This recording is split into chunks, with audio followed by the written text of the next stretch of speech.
All right, let's begin. So yeah, could you tell me your full name, please? My full name's Min Song Zhang. Min Song. And people just call me Stephen. Stephen. Okay, good.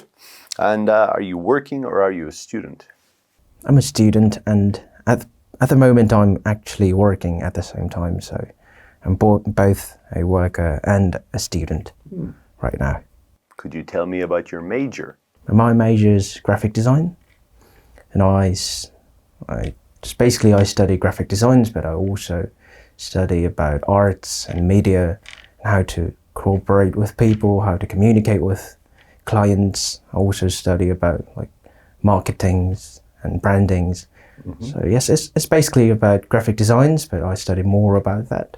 And I think it's more focused on how to talk with people, how to work with people, and how to communicate with them and find a better way out. So yes. Great. And could you describe your hometown for me? My hometown's actually here, Seoul. It's a lovely city, and I've lived here more than 23 years. And it always makes me really nice when I go back to my real home, it's Mapo. It's a place called Mapo. And whenever, I'm still living in there, but whenever I go back to Mapo from like coming back from England or coming back from the army, whenever I visit my hometown, it feels really warm and nice all the time. I think it's because I was born there, I was raised there, I played in that playground when I was a young kid, and now as a student and as a tutor, I work around that town, so it has my history in that town, so I think it's very meaningful for me. Perfect. Now we're going to talk about sweet food. So do you like to eat cakes or other sweet food? Yes, I think I love to eat cakes.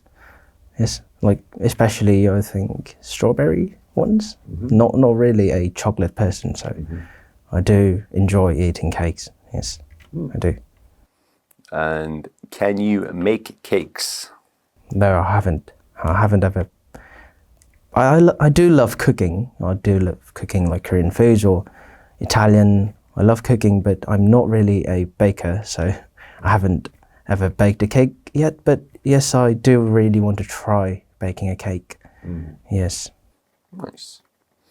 And are there any traditional cakes in your country? I think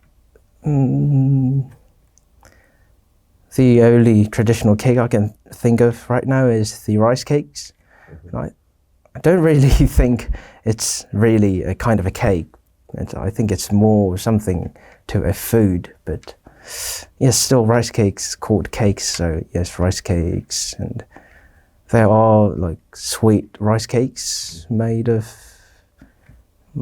like different crops kind of stuff. So I don't really like rice cakes a lot, but yes, there might be rice cakes in my country, yes. Okay. Now let's talk about video games. So do you play video games? Yeah, I do play video games, like computer games, once in a while, once in a week, or just not really often, but I do play video games. And I do enjoy playing football games, like FIFA, those kinds of games. So yes, I do enjoy playing video games in my free times when I get like really stressed from my work or from my studies. I do sometimes play video games about like 30 or an hour a day, but not very much in a week. So yes. Okay. And do you like to watch other people play video games? Yeah, I think I do enjoy seeing other players play games, like professional players, League of Legends professional players, or I do watch those kinds of videos on YouTube. And just before when I go to sleep, I watch them play, and it really entertains me. Yes, for fun, I do watch those stuffs. And do you think people spend too much time playing video games these days? Pardon? Yeah, do you think people spend too much time playing video games? Yes, I do. also think that especially younger ones, like boys or girls in their 20s or in their teenager ages, I think they spend too much time watching meaningless YouTube video game videos.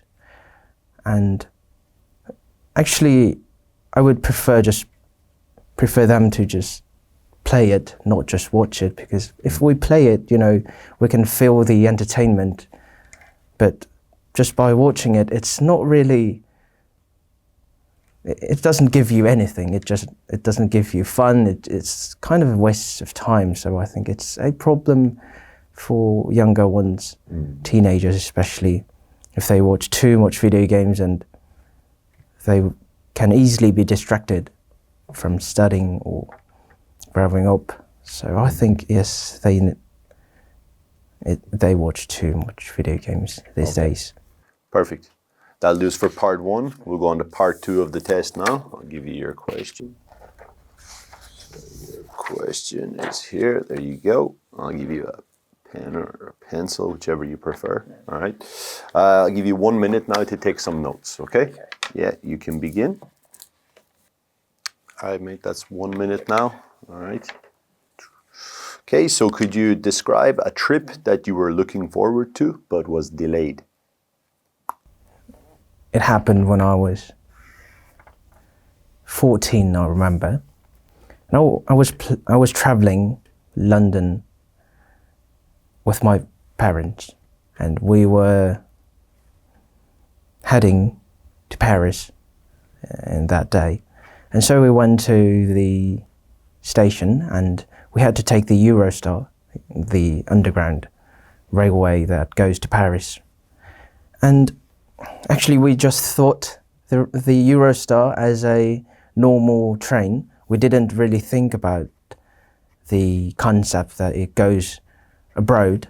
So we were kind of late at that time, because we didn't think that they would check our luggage or they would check our passports. So we didn't really expect it. It was our mistake, obviously, but yes, we couldn't take the train to Paris because we were so late at that time. We did arrive at the train departure time, but it was we should have been there about 30 minutes before for our luggage and our visa and all, to check all those stuffs to go to Paris, because it's another country, obviously. And at that time, England was out of the Europe Unions after the Brexit. So yes, we were delayed to go to Paris, so we had to book another train. And at that time, my mom was in charge of our family's trip, and I would rather talk how she felt about the experience, because she was in charge of the trip. I was like a kid, and it's okay, we can take the other train, but it was her who paid the fees, and it was her who paid the overpaid fees too. So okay, yes, that's 2 minutes. Great. Okay, perfect. So how long did you have to wait for the next train? I think it was about a few hours, but the fees were quite expensive and pricey, so. Okay. All right, nice one. Let's go on to part 3 now. We'll keep it going. Great.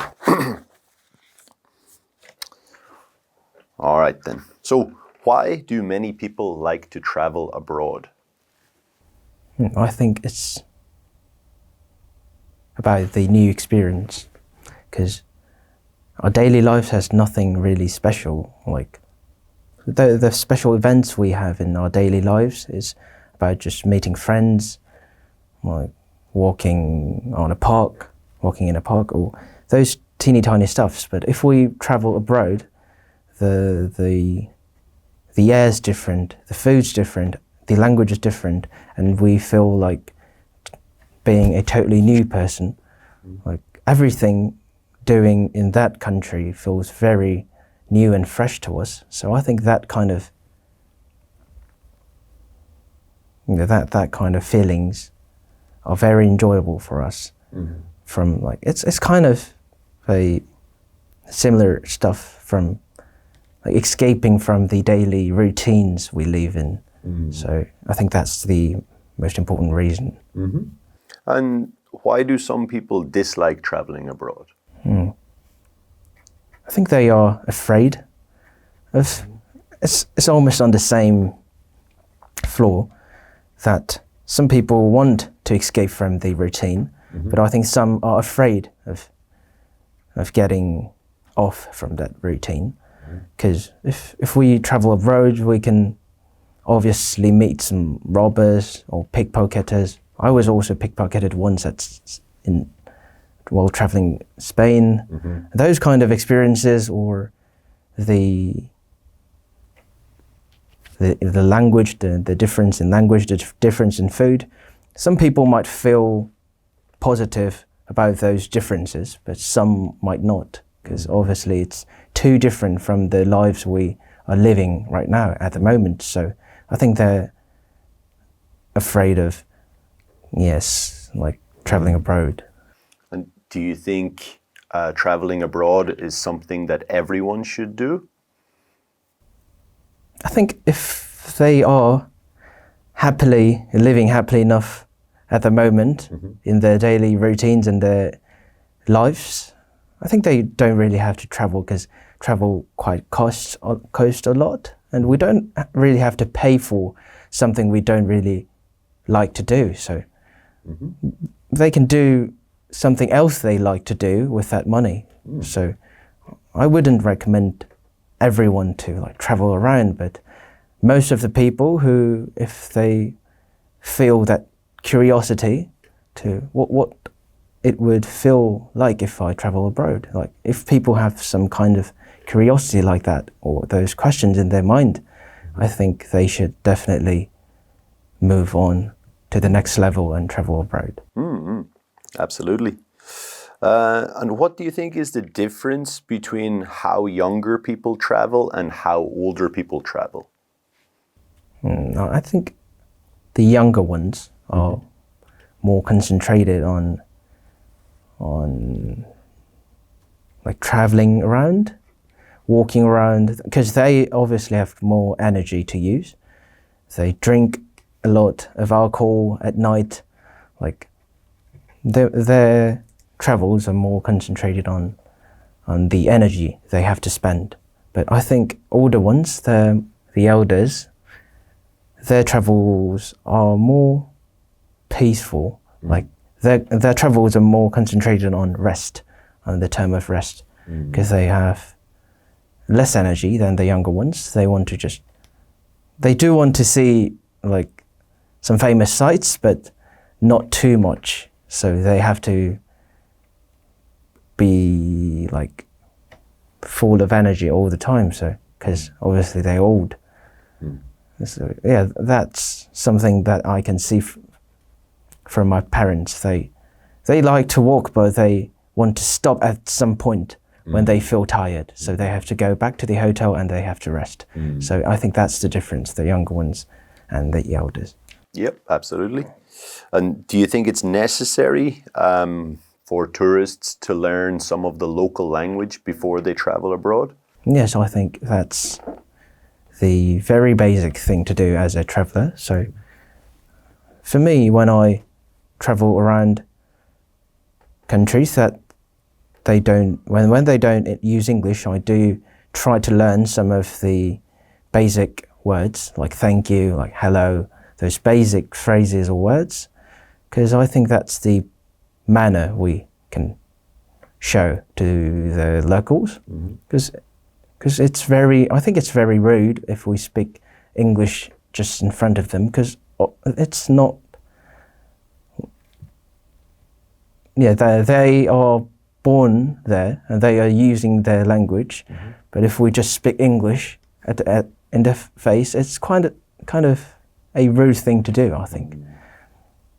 Like, not really a good thing to do while traveling. So even though we have to use English, if we say hello or like excuse me in their own local language, I think it would be more helpful for us also, and it would be more like they would really love to help us if they hear their local language from a tourist. Okay, perfect. That'll do us for the test. Thank you for completing it. No, thank you. All right. So yeah, let's start with the feedback now. So yeah, that was a great test. I would estimate your score to be 8, up there. Yeah. Thank you. Yeah, really strong test. In terms of the strong points, obviously your fluency, pronunciation are great. Some hesitation here and there, but that's normal. I think it was more out of, thinking of ideas rather than language skills. And yeah, pronunciation, perfect.